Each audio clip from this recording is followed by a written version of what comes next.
Hi, Chief. Can you talk to us just a little bit about your agency, your department, what precautions are happening here in Ybor City following the shooting?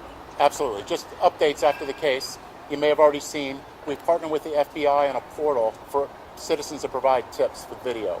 And that's instrumental to us. Video that was provided on Sunday actually led us to filing charges that day. So anytime anybody can submit video, we'd appreciate it.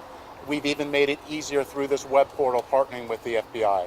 So we would continue to encourage anybody with video to please share it with us. And again, tonight, we're out in Ybor. We're always in Ybor. We want to show that you can come out here and you can feel safe. We have extra officers out here, and we're going to patrol out here, and we're going to increase our patrols through the weekend. You can come out here and have dinner and feel safe. This is a great community. It's a cultural area. Know that we're out here and you can feel safe. We're hearing that there's pub crawls, people are out in costumes. We know that the night is just starting. Is your department working with the local businesses in this area to make sure that people are safe tonight? It's a great point. Not just tonight. We work with the local businesses every night. We have a great rapport. You may have seen I did a story with my 100 days out here with the businesses and all the progress that we've made in Ybor City. So we're just going to enhance on that and continue our forward progress. We're not going to let one isolated incident take away the great value this community has. Can you talk about increased patrols and you guys just adding more officers to this area? Can you talk to me about what that looks like? So yeah, again, we had a plethora of officers out here that night, but that's not going to take us away. We want, despite what happened, what the tragedy of what happened, we want the community to see an officer and feel safe. So we're even stepping up patrols above and beyond that. How will what people see in Ybor tonight differ from what they would see on any other busy night? Will it differ? So on a Tuesday night, you're not going to see patrol officers on horses out here, and you can see to my left that we have our mounted patrol and bike officers out here as well. What message do you have for people coming out tonight, whether they're coming to, just like you said, enjoy dinner, or maybe someone who has, a bad idea in mind? Well, first of all, we're not tolerating that right away. I made that very clear on Sunday. If you're going to come to Tampa, you're going to get caught. Don't bring a firearm here. You saw we made an arrest within 6 hours of what happened. There's so many police officers out here, you better think twice before you come out. And it's safe. Okay, we're not going to let one isolated incident take away from that. I'm going to be out here tonight patrolling. Come out, see me, talk with me, have a cup of coffee at Columbia with me. I'll be more than happy to have a discussion with anybody. Will tonight's Halloween patrols differ from Halloween's in the past? In Ybor, I'd have to go back and research it, but off my recall, I don't remember having a mounted unit out here for Halloween. Chief, when we talk about what happened over the weekend, we're now just looking through court documents, a little bit about the altercation that happened. Your thoughts on how that led to this magnitude of people being injured?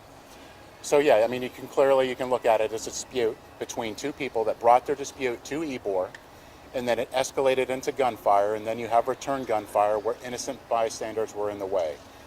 A dispute like that should not have happened here. The fact that it happened here and innocent bystanders, you got to think about the victims here. I mean, I met with the victims' families of both of the deceased. It's heartbreaking. We're here, we care, and that's why we're out here showing that we care and just enhancing what we do already. Chief, can you talk about the two other shooters that you're looking for? Yes, so we're asking anybody with any videos to share that, or anybody that witnessed anything, and that's why we've created that web portal to make it easy for anybody to share that information. Our detectives have some great leads, but we need more tips. And there's two suspects that are still out there? At this point, we're looking for 1 to 2 shooters. That again, that just depends on the witness statements and the videos that come forward. Are you able to say whether both of these potential suspected shooters were part of that group initially, or people maybe got involved? It's too early to say. Very complex, involved scene, but our detectives are doing great work, and they're not working at this alone. We're working with FBI, the ATF, FDLE is helping us out, Hillsborough County Sheriff's Office. So you have a full force of investigations going at a very rapid speed here. And going off that, I know you said complex scene. Can you just kind of speak to just what a challenge this is for your department? You're dealing with hundreds of people out there, lots going on. You are really relying on the public to help as well. Well, I'll tell you, the outpour of support from the community, people reaching out to me, our officers, other stakeholders, federal, state, local partners, business members. The overwhelming support is just literally, like I said, it's overwhelming. Everybody comes together in this community. That's what makes Tampa so great. We're resilient and we all work well together. Chief, can you tell us specifics when we talk about you saying that there's 1 to 2 possible shooters? What leads you to believe that there's 1 to 2? from looking at the video, we're narrowing down. I mean, it's very complex, and we're narrowing down possibilities of that. I mean, potentially there could be more, but at this time we're focusing on 1 to 2. Do you have a total number of shots fired?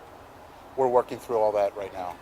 Anything that you would say to these individuals that decided to do this? I mean, granted, the ages of the victims are young, but the people that are involved in this are also young as well.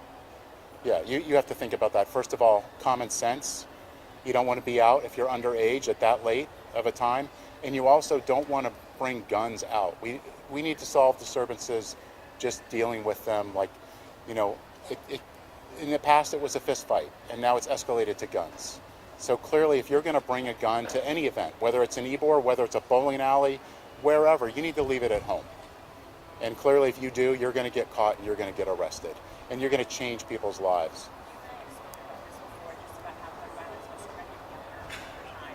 Any efforts by the police department, especially after this, to move forward and make sure that someone who is 14 years old, maybe younger or a little bit older than that, does not have a firearm? I think that's what all our stakeholders in our community helps us, is it's not just the police department here, it's us working collaboratively together. And this is a great city that does that really well, and everybody's just stepping up their game and communicating that. That in and of itself is going to help. Is there a curfew for minors in these two? Say it one more time, louder. Is there a curfew for minors in this area? Not at this time, no. Last question, y'all. Have you been able to check how many tips you guys have gotten yet or none yet? We could research it for you, but we've got, who knows how many, but a plethora of tips, and a lot of them very valuable. Thank you. Thank you.